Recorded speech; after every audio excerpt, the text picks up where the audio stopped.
Let's talk about that Seattle-Dallas game. As a dynasty owner in a Superflex league with Russell Wilson and Dak Prescott, that was one of the most fun games I've watched ever from a fantasy perspective. It was a shootout, back and forth the entire time.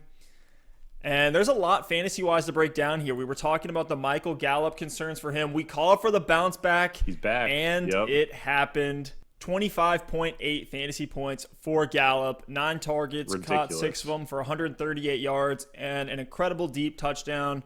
It was just fun all around, back and forth. And Alex, we've been talking about in the offseason how much we like all 3 Cowboys wide receivers, Amari Cooper, Michael Gallup, and Ceedee Lamb. I want to talk through some of the current paces of where these guys are at, because right now our takes during the offseason are correct. And I think there's so much value in all 3 of these players. We were saying grab them at their ADPs on draft day. So Amari Cooper right now averaging 89 yards per game. That's a 1,400-yard pace. Michael Gallup averaging 79 yards a game, a almost 1,300-yard pace. Whew. And then you have Ceedee Lamb with 77 yards a game, a 1,200-yard pace. So all these guys could That's easily, absolutely ridiculous. If all remains constant with the way the Cowboys defense has looked, and in these boat race shootout game scripts, I mean, all the Cowboys wide receivers should easily be able to put up over 1,000 yards if all remains constant.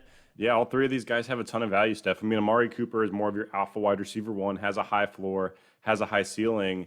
Ceedee Lamb has proven to me that he has an incredibly high floor. I've started him all 3 weeks this season as my flex, and he's returned like 10, 11 points week 1. First game as a pro, I was in a bind there.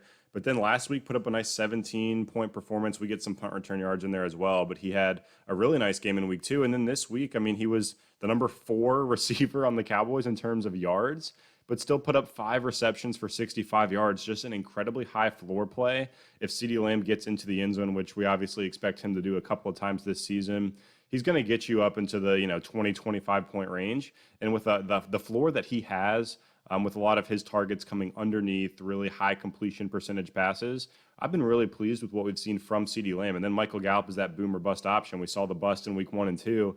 This week returns a huge performance. So, Steph, it's like literally if you were starting Dak Prescott, Ezekiel Elliott, all 3 Cowboys receivers, and honestly, even Dalton Schultz, you're probably winning games right now, which is absolutely ridiculous.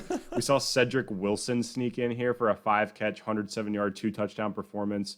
I mean, huge game from Cedric Wilson. I don't expect that to continue. I know he might be a hot waiver wire pickup based on the big week.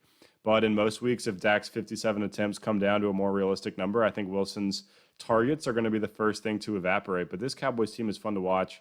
They're one of the teams that produces the most exciting game scripts week after week because they're always in these shootouts. But it's pretty cut and dry for me on the Dallas Cowboys side of the ball. I think you're obviously locking in Dak. You're locking in Zeke at the receiver spot. You're locking in Amari Cooper, and Gallup and Ceedee Lamb are both incredibly valuable flex options or wide receiver 2 options, depending on what you need in a given week. Dalton Schultz might have some tight end value as well if you lost somebody earlier. You're having some trouble. Yeah, the tight ends are absolutely disgusting right now. The tight end won this week. Before the Monday night game, I know we're recording this before Andrews and Kelsey play, but right now it's Jimmy Graham. So hold on for dear life at the tight end spot. Dalton Schultz can be played as a streamer.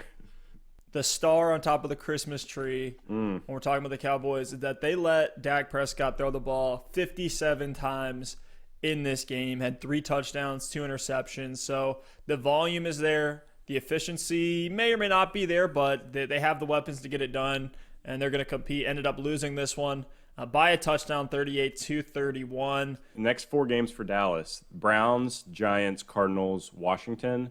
Keep rolling out all of your Cowboys. It's going to be fun. Yeah. And honestly, you mentioned Cedric Wilson there for a second. He could be, if one of these guys goes down with the matchups that they have, That's Cedric true. Wilson could be an interesting waiver pickup, streamer type Deep name league. at the wide receiver spot. But let's talk about the Seahawks side of the ball. The Russell Wilson feast is just continuing. It's a all day, all you can eat, 24/7, always open buffet that Russ is cooking right now. 40 pass attempts in this shootout.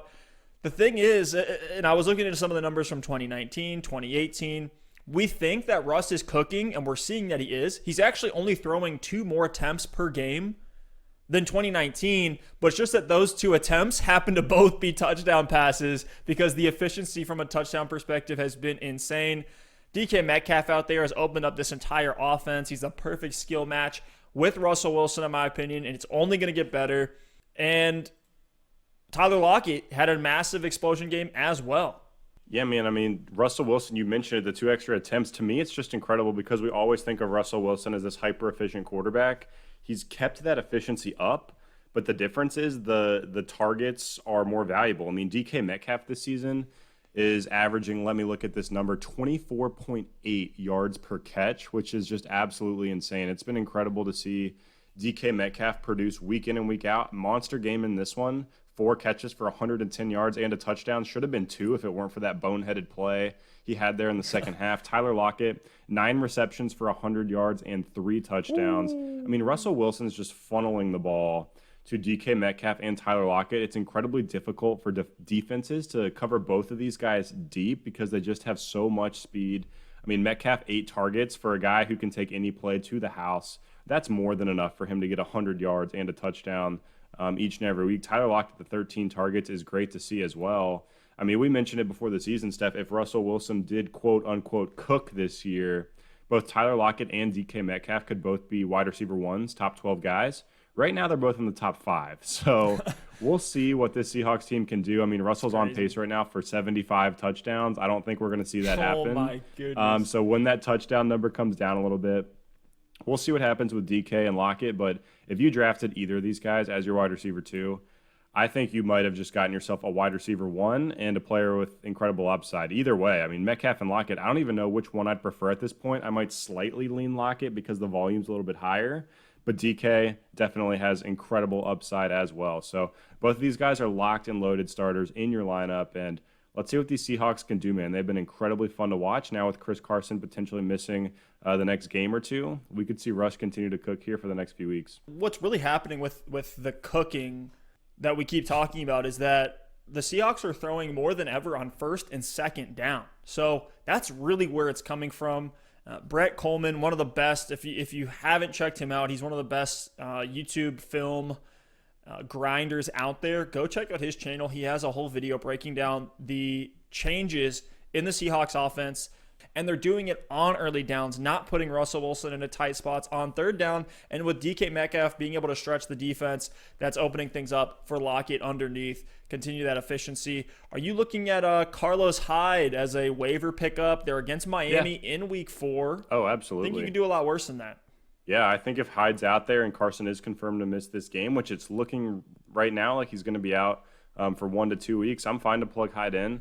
I don't think he's necessarily going to take that Carson role completely. I think it might be split up between him and Travis Homer and some of these other guys, but I think he's going to have value, and if someone's going to get a touchdown, if someone's going to get a touchdown in that backfield, my money would be on it to go to Hyde. But, Steph, another thing that's happening for the Seahawks team right now, they're giving up a ton of points. I mean, week 1 against the Falcons, give up 25 points. Week 2 against the Patriots, 30 points. Week 3 against the Cowboys, 31 points. So if this defense keeps giving up points, they're going to have to keep chucking the ball a lot. It's going to be interesting here in week 4. I mean, the Dolphins matchup is great because their defense isn't necessarily that good. It's just going to be interesting if the Seahawks jump out early to a lead and they're leading throughout the second half by a couple scores or, by double-digit points. It's going to be really interesting to see if Russell Wilson keeps chucking the ball or if they just try to grind out the clock with Carlos Hyde in that one. But, again, I'm starting DK Metcalf, Tyler Lockett, Russell Wilson every single week. And I'm willing to throw Hyde in there this week as well if you get him on the waiver wire.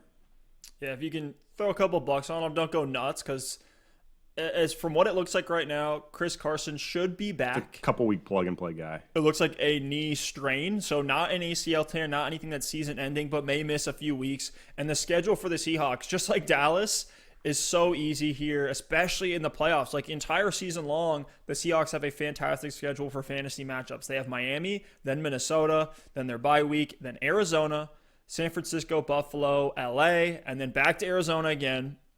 And then the playoffs, they got some other matchups in here that are pretty good. But in the fantasy playoffs, weeks 14, 15, 16, they have the Jets, the Washington football team, and the Rams. So should be high-flying matchups. They got the Giants in there too. So, and you just got to keep plugging the Seahawks. This is their year. They're looking fantastic. And it looks like Russell Wilson is somehow, like, he's gotten better and he's still peaking. And it's just proven that he is the best deep ball thrower in the league. I think that's pretty clear at this point. Very hard to make a case against him.